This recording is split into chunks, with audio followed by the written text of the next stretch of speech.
మంత్రి గారు. అధ్యక్ష, గౌరవ సభ్యులు, ఈ సభలో ఉన్న గౌరవ సభ్యులు ఇళ్లకు సంబంధించిన దాంట్లో ఇల్లు అంటే పేదవాడికి ఏదో 2 ఇటుకలు పేర్చి పైన స్లాబ్ వేసి ఇల్లు ఇల్లు అనే దానికంటే కూడా పేదవాడి ఆత్మగౌరవానికి చిహ్నంగా ఉండేది ఇల్లు. ఈ ఇంటికి సంబంధించిన సమస్య తమరితో పాటుగా ఈ సభలో ఉన్న సభ్యులు, సభలో లేని సభ్యులు అందరికీ ఈ సమస్య ఉంది అధ్యక్ష.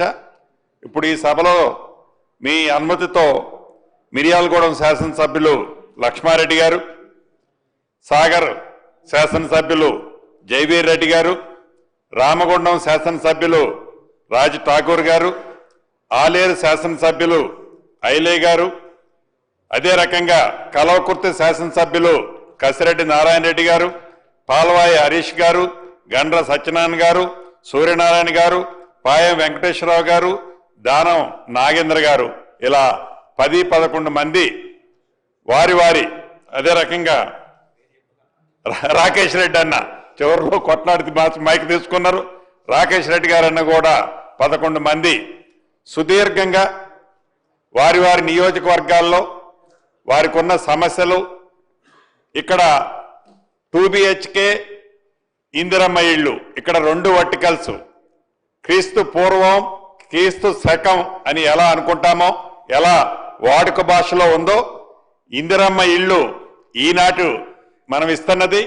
గత 10 సంవత్సరాల్లో ఆనాటి ప్రభుత్వం 2 BHK పేరుతో రాష్ట్ర ప్రజలని ఎలా మభ్యపెట్టిందనేది రెండో అంశం. ఇక్కడ చర్చ ఈనాడు చాలా సుదీర్ఘంగా వారి సమస్యలు వివరించడం జరిగింది అధ్యక్ష.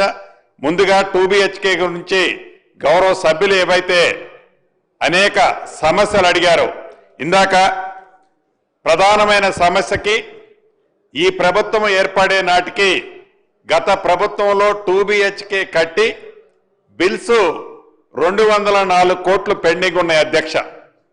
ఈ 204 కోట్లతో పాటు ఇందాక గౌరవ సభ్యులు అడిగినట్టు రాష్ట్రంలో సుమారు 133 కాలనీలలో సుమారు 36,000 ఇళ్లు వివిధ స్థాయిల్లో మొండిగోడలతో దర్శనమిస్తుంటే ఈ ప్రభుత్వం వచ్చిన తర్వాత 744 కోట్లు అది ఇళ్లు నిర్మించడానికి కానివ్వండి, లేకుంటే నిర్మించి నిరుప్రయోగంగా వదిలేసిన కాలనీల్లో మౌలిక వసతులు ఏర్పాటు చేయడానికి కానివ్వండి 744 కోట్లు గౌరవ ముఖ్యమంత్రి రేవంత్ రెడ్డి గారి నాయకత్వంలోని ఈ ప్రజా ప్రభుత్వంలో ఆర్థిక శాఖ మంత్రి వర్యులు బట్టి విక్రమార్క గారిని ఒప్పించి మెప్పించి ఈ పేమెంట్ ఇవ్వటమే కాకుండా ఏవైతే ఇంకా సుమారు గౌరవ మా శాసనసభ్యులు సభలో లేని సభ్యులు కూడా అనేక పర్యాయాలు ప్రధాన ప్రతిపక్షంలో చెప్పుకునే సభ్యులు కూడా 2014 శాసనసభ ఎన్నికలు జరిగే ముందు వారు 3 లక్షల రూపాయలతో ఒక స్కీమ్, ఇళ్ల స్కీమ్ ఓపెన్ చేసి తలా ఒకరికి ఒక పత్రం ఇచ్చి వదిలేశారు అధ్యక్ష. దానికి సంబంధించిన దాంట్లో కూడా వారు ₹1 పేమెంట్ చేయలే. రాష్ట్ర వ్యాప్తంగా సుమారు అటువంటి ఇళ్లు కూడా ఇందాక మా గౌరవ శాసనసభ్యులు చెప్పినట్లు మొండిగోడలతో అంటే ఫౌండేషన్ కట్టో లెంటర్ లెవెల్లో కట్టిన సుమారు 12-13 వేల ఇళ్లు ఉన్నాయి అధ్యక్ష. ప్రభుత్వం దాని గురించి కూడా ఒక నిర్ణయం తీసుకోవాల్సింది ఉంది. తప్పకుండా దాని గురించి కూడా రాష్ట్ర వ్యాప్తంగా ఆనాడు 3 లక్షల రూపాయల స్కీమ్లో కట్టిన ఇళ్లు ఫౌండేషన్లు ఏవైతే వేసి ఉన్నాయో అవి పేదవాళ్ళు అయి ఉంటే ఆనాడు ప్రభుత్వం కేవలం పింక్ కలర్ షర్టులు తొడుక్కున్న వాళ్ళకి ఇందాక మిత్రులు రాకేష్ రెడ్డి గారు చెప్పినట్టు కేవలం పింక్ కలర్ షర్టు ఉన్న వాళ్ళకే ఇచ్చారు అధ్యక్ష. ఎవరికి ఇచ్చారనేది ఇప్పుడు నేను విమర్శించడం కాదు అధ్యక్ష.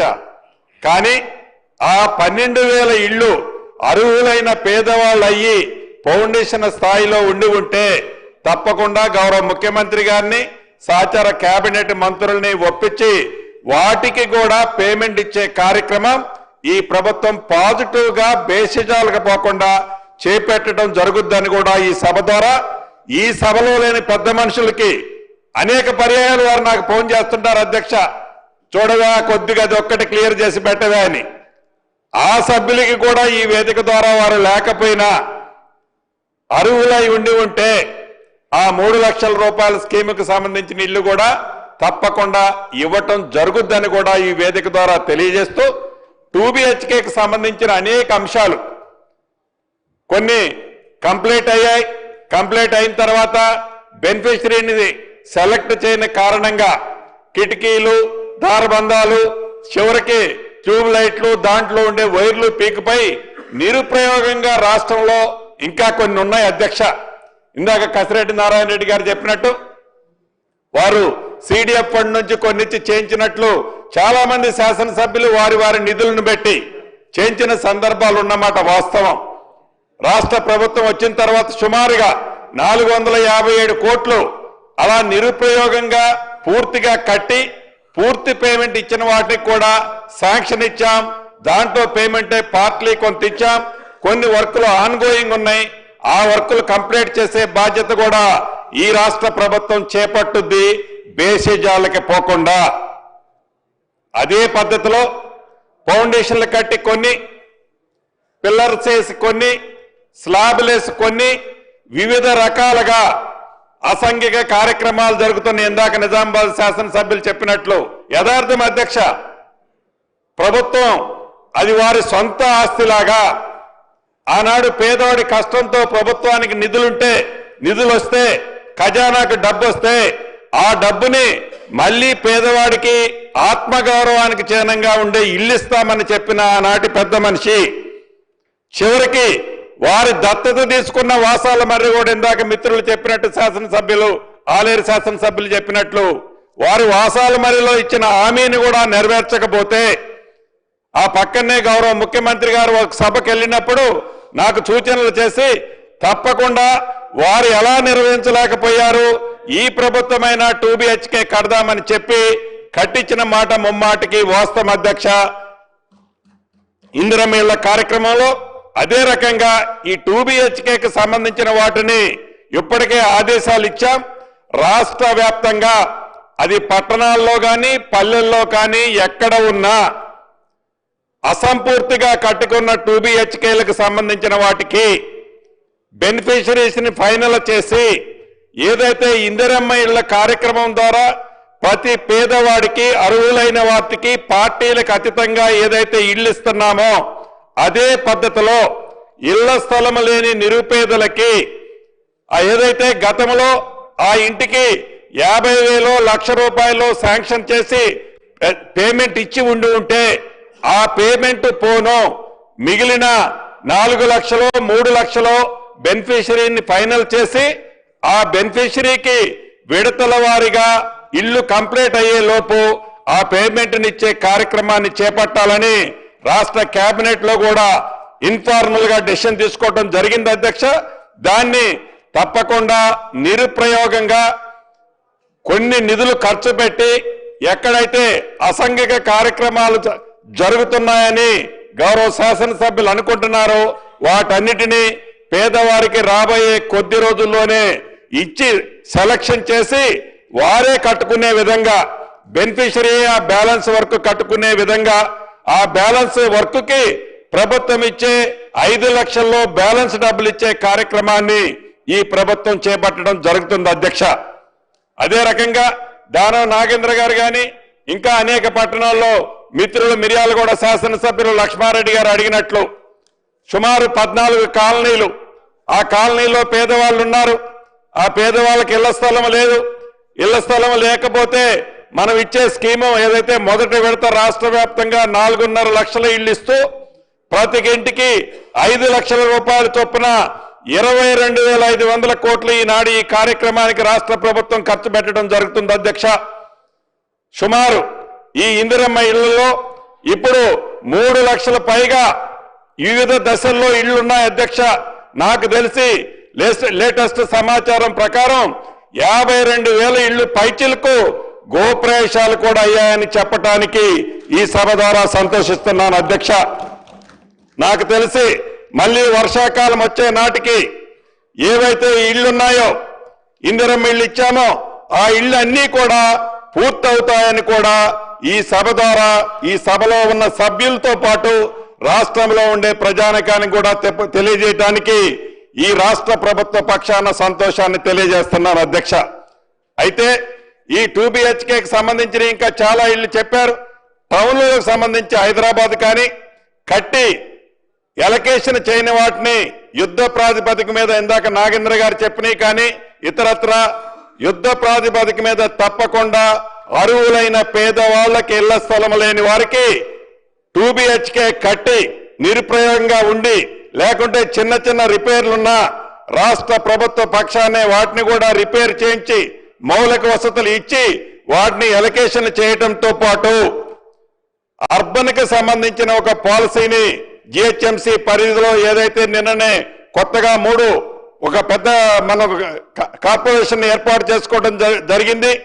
ఈ పరిధితో పాటు మిర్యాలగూడ, నిజామాబాద్, ఖమ్మం, వరంగల్ ఇలా పెద్ద టౌన్లలో పేదవాళ్ళు ఎవరైతే నివసిస్తున్నారో ఈ నివసించే వారికి ఇళ్ల స్థలం లేని వారికి ప్రభుత్వ స్థలాలు దగ్గరలో ఉన్న ప్రభుత్వ స్థలాలలో గతంలో చెప్పిన విధంగా 3 floors వరకు పర్మిషన్ ఇస్తూ అక్కడ కూడా మిర్యాలగూడ లాంటి ప్రాంతంలో 14 కాలనీలు ఏవైతే మిస్ అయ్యాయో ఇందాక మిత్రులు చాలా మంది ఎవరైతే చెప్పారో అటువంటి ప్రాంతాల్లో అర్బన్ లో కూడా ప్రభుత్వ స్థలాలలో తప్పకుండా ఈ ప్రభుత్వం అక్కడ కూడా పేదవాళ్ళని విస్మరించదు.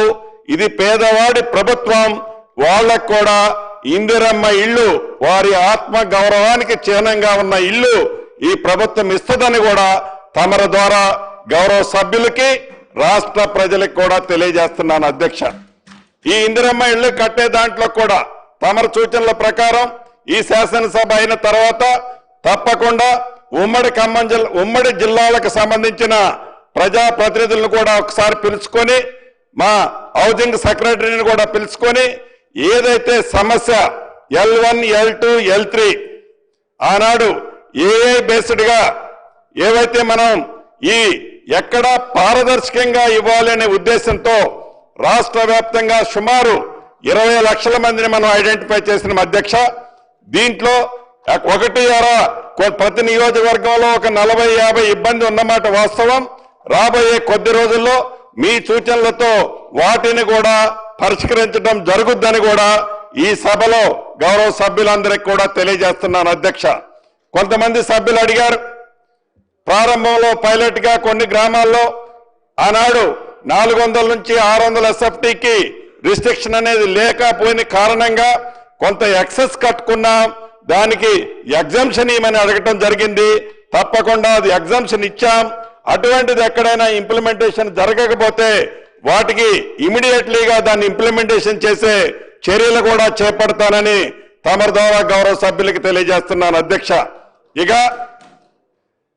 గిరిజన ప్రాంతం, అడవి ప్రాంతం ఏదైతే తరతరాల నుంచి అడవి ప్రాంతంలో నివసించే వాళ్ళకి ఇందాక మిత్రులు అది నా సొంత ఉమ్మడి ఖమ్మం జిల్లాలో కూడా సమస్య ఉంది. అటు ఆదిలాబాద్ లో ఉంది, అటు కరీంనగర్ లో ఉంది. ఈ అటవీ ప్రాంతంలో గతం నుంచి నివసించే స్థలాలలో అక్కడ ఫారెస్ట్ వారితో కొన్ని ప్రాంతాల్లో ఇబ్బంది ఉన్నమాట వాస్తవం. దాన్ని కూడా తప్పకుండా పరిష్కరించడం జరుగుద్ది. అవి కాకుండా గౌరవ శాసనసభ్యులు సాంబశివరావు గారు అడుగుతున్నట్లు ఈ రాష్ట్రంలో ఉన్న సింగరేణి ప్రాంతాల్లో ఇందాక రాజ్ ఠాకూర్ అన్న కూడా అడిగారు. ఇక్కడికి వచ్చి 76 జీవో ప్రకారం చాలా మందికి ఇంకా మనం పట్టాలు పెండింగ్ ఉన్నాయన్న వాళ్ళకి ఆ పట్టాలు ఇచ్చినట్లయితే వాళ్ళు కూడా ఇందిరమ్మ ఇళ్లు కట్టుకోగలుగుతారనేది తప్పకుండా దాన్ని రాబోయే కేబినెట్ లో గౌరవ ముఖ్యమంత్రి గారికి సహచర మంత్రులకి తెలియజేసి ఆ జీవోను కూడా ఇంప్లిమెంటేషన్ చేసి వారికి కూడా ఇచ్చే కార్యక్రమాన్ని చేపట్టి గ్రామపైన పేదవాడు ఇల్లు ఆత్మగౌరవ చిహ్నంగా అడుగుతున్నమాట వాస్తవం అధ్యక్ష. అది తమరి నియోజకవర్గం కానీ గౌరవ ముఖ్యమంత్రి రేవంత్ రెడ్డి గారి నియోజకవర్గం కానీ ఆ శాఖ మంత్రి అయిన నా నియోజకవర్గంలో కూడా ఈ ఇబ్బంది ఉన్నమాట వాస్తవం అధ్యక్ష. ఇబ్బంది కాదు, అది నిజం. ముఖ్యమంత్రి రేవంత్ రెడ్డి గారి నియోజకవర్గం కానీ ఆ శాఖ మంత్రి అయిన నా నియోజకవర్గంలో కూడా ఈ ఇబ్బంది ఉన్నమాట వాస్తవం అధ్యక్ష. ఇబ్బంది కాదు, అది నిజం. ఈ ప్రభుత్వం ఇంకా 3 విడతల్లో ఏప్రిల్లో, మార్చి తర్వాత ఏప్రిల్లో మరొక విడత ఇవ్వబోతున్నాం అధ్యక్ష. ఇలా ప్రతి ఏప్రిల్లో విడతల వారీగా అర్హులైన ప్రతి పేదవాడికి ఈ ప్రభుత్వం చిత్తశుద్ధితో ఇల్లిచ్చే కార్యక్రమాన్ని చేపట్టడం జరుగుతుంది. గతంలో లాగా ఎన్నికలప్పుడే ఇళ్ల గురించి బొమ్మలు చూపించకుండా, ఎన్నికలప్పుడే ఇంటి ప్రసక్తి చెప్పకుండా ఈ ప్రభుత్వం ప్రతి పేదవాడికి ఇచ్చిన మొదటి విడత కాకుండా ఇంకా 3 విడతల్లో అర్హులైన పేదవాళ్ళందరికీ ఇల్లు ఇవ్వటం జరుగుద్దని తమర సూచనల ప్రకారం రాబోయే ఈ అసెంబ్లీ అయిన తర్వాత ఇప్పుడు జరుగుతున్న స్కీమ్కి సంబంధించి ఆన్గోయింగ్ లో ఉన్న చిన్న ఒక్కొక్క నియోజకవర్గంలో 50-60 ఇళ్లకు సంబంధించిన ఇష్యూస్ ఉన్నాయి. వాటన్నిటినీ రెక్టిఫై చేయడంతో పాటు 2BHKకి బేసిజానికి పోకుండా ఏ స్థాయిలో ఇళ్లు కట్టి ఉన్నా వాటిని బెనిఫిషరీని ఫైనల్ చేయించి దానికి రిమైనింగ్ బ్యాలెన్స్ ఆనాటి ప్రభుత్వంలో చేసిన పేమెంట్ పోను మిగిలిన పేమెంట్ ఇల్లు స్థలం లేని నిరుపేదలకు ఇవ్వటం జరుగుద్దని, అదే రకంగా ఆనాడు ఇందిరమ్మ ప్రభుత్వం అంటే రాష్ట్ర విభజనకు ముందు అది వైఎస్ రాజశేఖర రెడ్డి గారు కావచ్చు, ఆ తర్వాత వచ్చిన ముఖ్యమంత్రులు కావచ్చు, చాలా గ్రామాల్లో ఆనాటి ఇందిరమ్మ ప్రభుత్వం ఉన్నప్పుడే పేదవాళ్ళకి ఇళ్ల స్థలాలు ఇచ్చింది అధ్యక్ష. ఆ ఇచ్చిన ఇళ్ల స్థలాలు ఇందాక మిత్రులు చెప్పినట్టు కొంతమంది ఆ పింక్ కలర్కి సంబంధించిన వాళ్ళు మళ్ళీ రికార్డులు మార్పించుకొని ఆ ఇళ్ల స్థలాన్ని మళ్ళీ వారు వ్యవసాయ భూమిగా మార్చుకున్న సందర్భాలు నా దృష్టికి కూడా కొన్ని వచ్చాయి. అటువంటి స్థలాలన్నిటినీ మళ్ళీ డిమార్కేషన్ చేపించి మళ్ళీ ప్లాటింగ్ చేయించి అక్కడ మీది ఏ పార్టీ అని అడగకుండా అర్హులైన నిరుపేదలు ఇళ్ల స్థలం లేని ప్రతి ఒక్కరికి కూడా అక్కడ ఇవ్వటం జరుగుద్ది. అవి కాకుండా ఇంకా గ్రామీణ ప్రాంతాల్లో ప్రభుత్వ స్థలాలు రెడీమేడీగా ఎక్కడైనా ఇళ్ల స్థలానికి యోగ్యమైన భూములుంటే తప్పకుండా గుర్తిస్తే వాటి మీద కూడా ప్రభుత్వం పాజిటివ్గా ఇళ్ల స్థలాలు ఇవ్వడానికి పాజిటివ్గా స్పందిస్తుందని కూడా తమరి ద్వారా గౌరవ సభ్యులందరికీ తెలియజేస్తూ, చివరిగా మీ ద్వారా సభలో ఉన్న సభ్యులతో పాటు రాష్ట్రంలో ఉండే సభ్యులతో పాటు ఈ సభలో రాని సభ్యులు కూడా తెలియజేయదలుచుకున్న అధ్యక్ష, ఇది పేదవాడి ప్రభుత్వం. ఆత్మగౌరవంగా చూసే ఇందిరమ్మ ఇళ్ల కార్యక్రమంలో తల తాకట్టు పెట్టైనా పేదవాడి ఆత్మగౌరవానికి సంబంధించిన ఈ అంశం విషయంలో ఈ ప్రభుత్వం గౌరవ ముఖ్యమంత్రి రేవంత్ రెడ్డి గారి ఆలోచనలకు అనుగుణంగా, ఫైనాన్స్ మంత్రి బట్టి గారి ఆలోచనలకు అనుగుణంగా ఇందిరమ్మ ఇళ్లు ఇచ్చే కార్యక్రమాన్ని ఎప్పుడు ఏ నిమిషం కూడా సెకండ్ థింకింగ్ థాట్ కూడా ఉండదని తమరి ద్వారా సభ్యులకి రాని సభ్యులకి కూడా తెలియజేస్తూ తమరి అనుమతితో సెలవు తీసుకుంటున్నాను అధ్యక్ష.